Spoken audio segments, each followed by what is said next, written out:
Hello everyone, and welcome back to Planet Zoo. As always, I'm Reckless, and today we're taking our first journey into the South American Pack DLC with our first habitat. I figured, let's get right into it right off the gate. We're starting off with the Jaguar. I figured instead of mucking about, I'll give you guys what you want to see right off the bat. I know everyone's really keen on the Jaguar, myself included. We've waited for this big cat since the game came out, really. I mean, they've had different assets and stuff for the Jaguar without actually having it in-game, so we all knew it was coming. And now that it's finally here, I figured we've waited long enough. It's time to give them a proper habitat.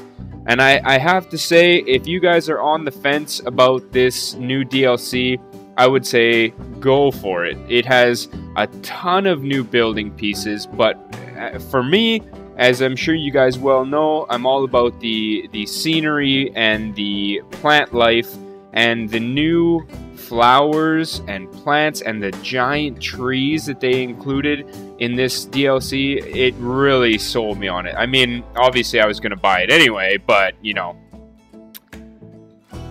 in saying that, once I did, the pieces really just jumped out at me. They're really high fidelity, really high quality, and they just look fantastic. So if you're on the fence, I mean, if the animals themselves didn't sell you on it, believe me when I say that the building pieces definitely add a lot of capabilities for new projects and stuff like that.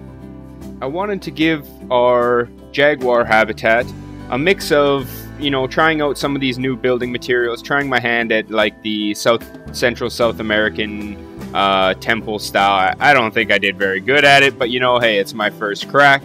But also, I really wanted to nail like the thick, luscious jungle look. I mean, if any of you have ever been to that part of the world, the jungles are just absolutely dense, lush, insanely thick underbrush, right? So I really wanted to nail kind of a jungle vibe for these guys, and I think it turned out pretty good.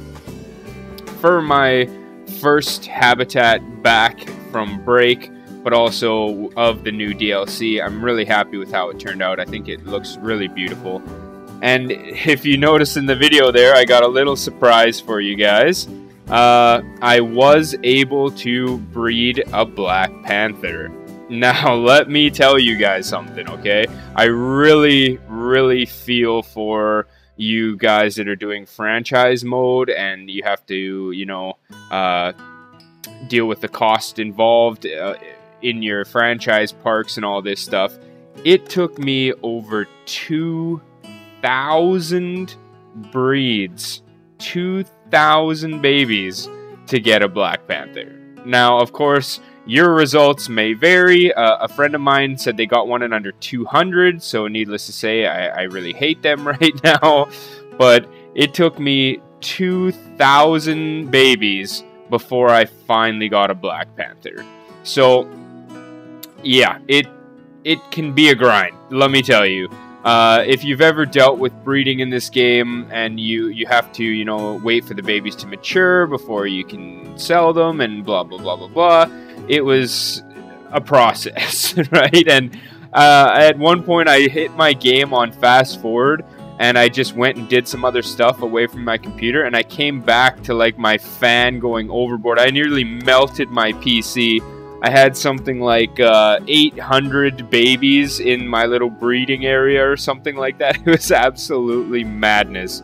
So yeah, I nearly broke my game getting it for you, but end result, we got a Black Panther in the zoo. So I hope you guys appreciate that effort. It took me about maybe 5 hours of just letting them breed in order to get one. So if you are hoping to get a Black Panther, I hope you have patience, and I hope you do it in sandbox mode, because franchise mode, good luck. Anyhow, so I wanted to create another one of these little in-mountain viewing areas, similarly to how we did with the tiger. If you remember our Bengal tiger, habitat in one of our last videos. I tried doing it with these new glass panels. These glass panels are really cool, but it didn't really fit the aesthetic of what I wanted to do, and they were a little bit awkward to place and whatever. So I just used the habitat barrier as the main viewing glass. I mean, it works really well for these kind of jobs anyhow. Here you'll see some of the new building pieces along with the temple ruins stuff. The temple ruins, I mean, it adds so much possibility to our builds. I have so many cool ideas. I want to mess around with it a bit. Like I said, my building capabilities with this stuff isn't quite, you know, I'm no expert with ancient Mayan architecture and blah, all that sort of stuff, right? So I'm just gonna monkey about with it, no pun intended, and just see what I can do. So I hope you guys like the end result. So this here is obviously going to be our staff area. As you know, I like to hide my staff areas in the mountains, so I figured we'd create like a little temple type entrance in order for our staff to come out. Decorate it with some of these broken temple pieces and stuff. I feel like the broken pieces and these little bits of rubble you're seeing me put down now, they really sell like the aesthetic, right? I mean, these old temples are not going to be perfect. They're not going to have all the blocks standing and stuff like that. If you've ever been to these places, right, they're in ruins, right? They're in some cases up to thousands of years old, you know? So they're going to be dilapidated, they're going to be broken and have chip pieces and stuff like that. But all in all, I think the pieces we have in game really sell the aesthetic, and the possibilities for building are incredible. I've already seen some videos from other creators that absolutely took my breath away. I mean, the creativity of this community has no bounds, right? I've pride myself on like natural, you know, like jungle, forest, plant life and stuff like that. Again, I'm not the best at it either. People like Mike Sheets has a real knack for plant life, but you know, I like to just get in there and make it look as natural as possible. But some people's creations, as far as their buildings and the architecture, just it blows me away. My ability to build in this game is rather limited. I am getting better, I think, but you know, I take inspiration from so many different people. So please do follow other YouTubers as well. This community has some really talented people, and you know, if you're not subscribed to people like the Lady Designer, Paulsley, Mike Sheets again, Rudy Renkamel, right? Like Best in Slot, right? All these guys are just absolutely incredible, and they all have their own style and niche, right? That's like a friend of mine asked me, like, why are you promoting other YouTubers on your channel and stuff?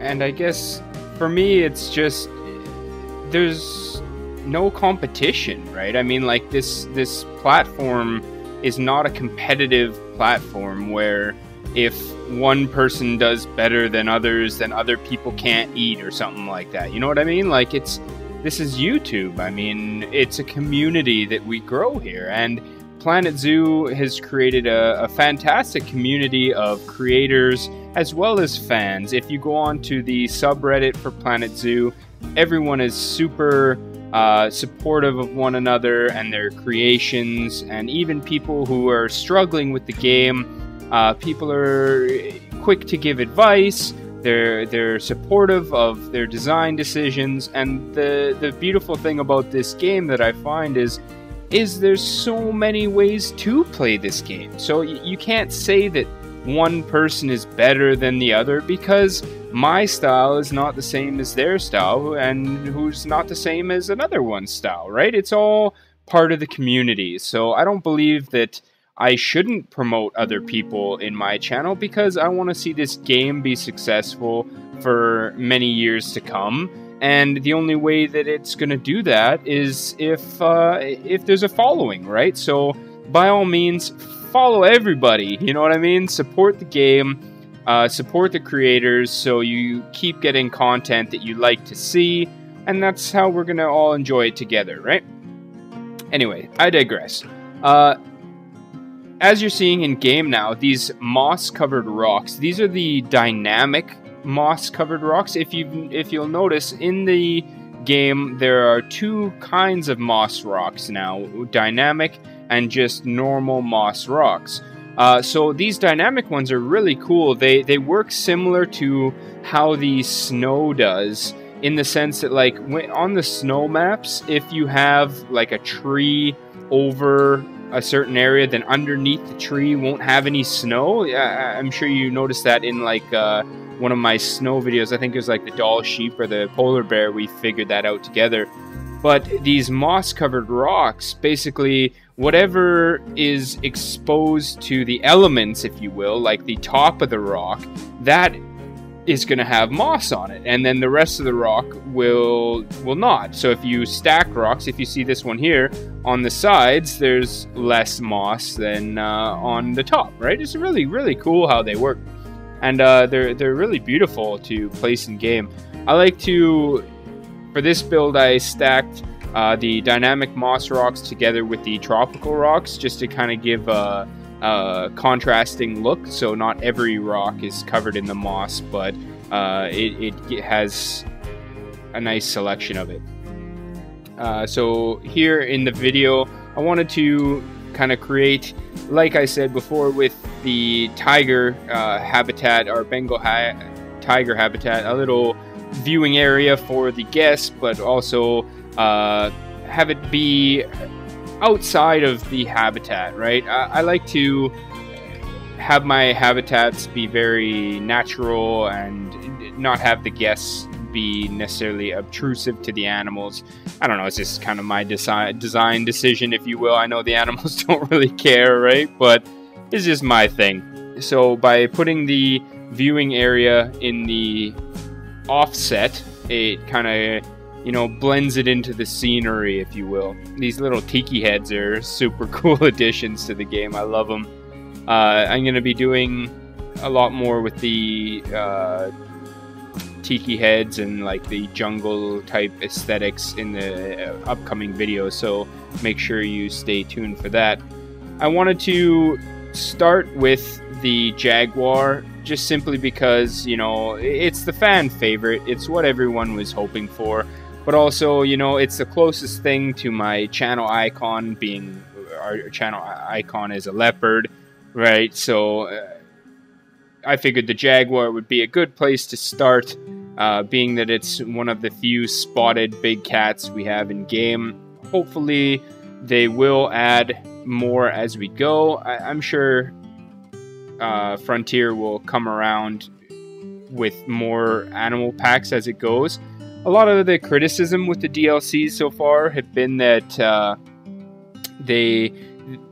people want more animals and not as many scenery pieces, and I don't know how I feel about that. I mean, I think for the initial stages of the game, these scenery pieces are great, and so far all the scenery pieces they've added have been fantastic, and they add a lot to the design capabilities of the game. But I think you'll see in the upcoming months,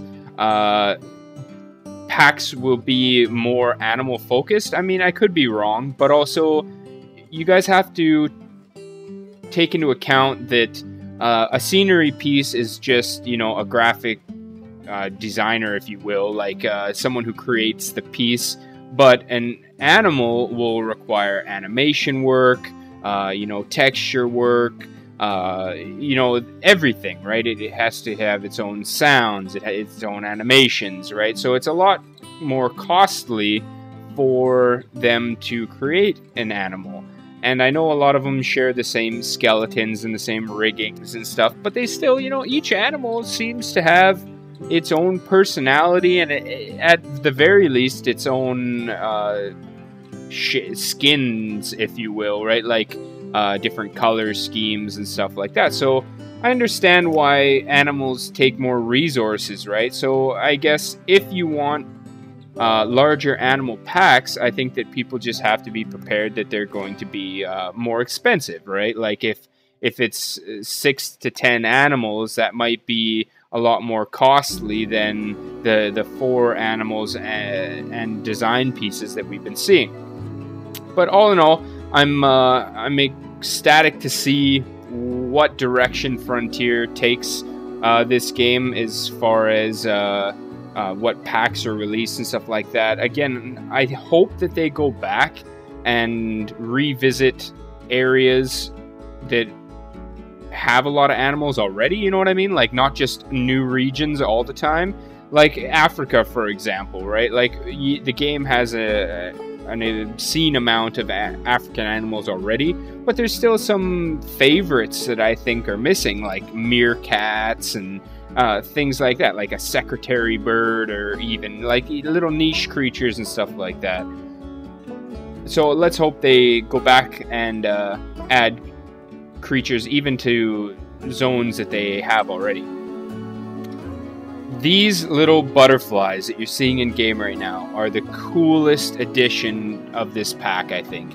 So these butterflies are lights, but as you can see in game here, you can customize the color of the light. So you can change the color of the light to whichever color in the spectrum that they offer that you like, and it allows for these really cool custom light fixtures. Whereas before, you know, like, the lights were basically just white, and yes, you could color some of the lights, but it didn't really give the glow effect that people might have wanted. Whereas these, you know, it's a really vivid color light. So definitely check out these butterfly lights. They can add some personality to any of your builds. A lot of the flare pieces of this pack are absolutely beautiful. I'm messing around with just a few of them, giving you guys a little taste as to the different paintings and murals and stuff like that they have. But this pack is just ripe with brand new features and stuff. I figured this would be a cool little area to house our tree frog. The red-eyed tree frog. Instead of giving it its own little space, I figured we'd include it in here. The game has had a lot of creatures from Central and South America as far as the terrariums, or what do they call them in game? The exhibit animals. So, I mean, we will create some sort of exhibit house for these, I believe, but that will come later in the future. Let me know what animal you guys would like to see in the next video. We have the llama still, we have the giant anteater, and we have the capuchin monkey. So leave me a comment down below. Let me know what animal you'd like to see. Please leave a like on the video if you did enjoy the content, and consider subscribing if you haven't already. I'm going to leave you guys with some cinematic shots as always, and I'll see you guys in the next one. Bye-bye.